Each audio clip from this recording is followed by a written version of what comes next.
Mga kaibigan, welcome back. Marami tayong pag-uusapan dito. Brownlee hindi na magtatagal sa Gilas. Ang papalit ay si Boatwright ayon sa SBP. At babalitaan ko din po kayo kay Kai Sotto. Simulan po natin kay Kai Sotto. Sa nalalapit na Asia Cup, hindi po siya makakalaro dahil sa ACL injury niya at sinabi po ni Coach Tim na hindi nila minamadali ang pagbabalik ni Kai sa Gilas, pero sinabi din niya na kasama po si Kai ng Gilas pag-travel doon sa Asia Cup at nilinaw na kasama si Kai pero hindi ito maglalaro o magpa-practice. Pero napakahalaga daw nito na kasama si Kai ng team.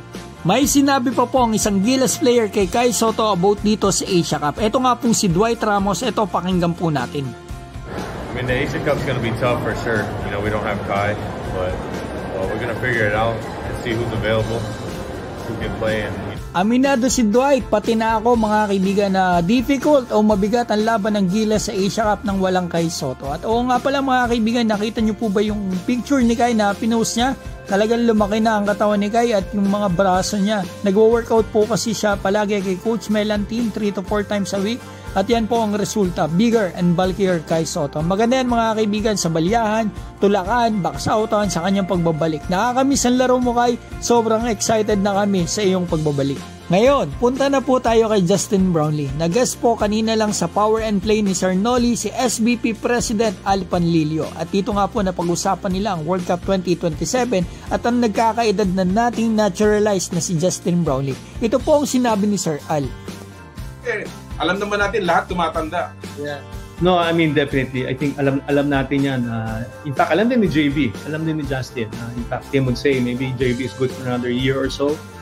2 years max, but for the World Cup, I think we do need to take a look at somebody else.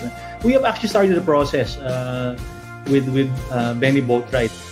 That's been in the news. Maraming salamat po Power and Play. Nakakalungkot man, 37 na po si JB at 39 na po siya sa World Cup 2027. Si Benny Boatwright po ang susunod nating naturalize. Posible pong maayos ang naturalization niya bago matapos ang taon.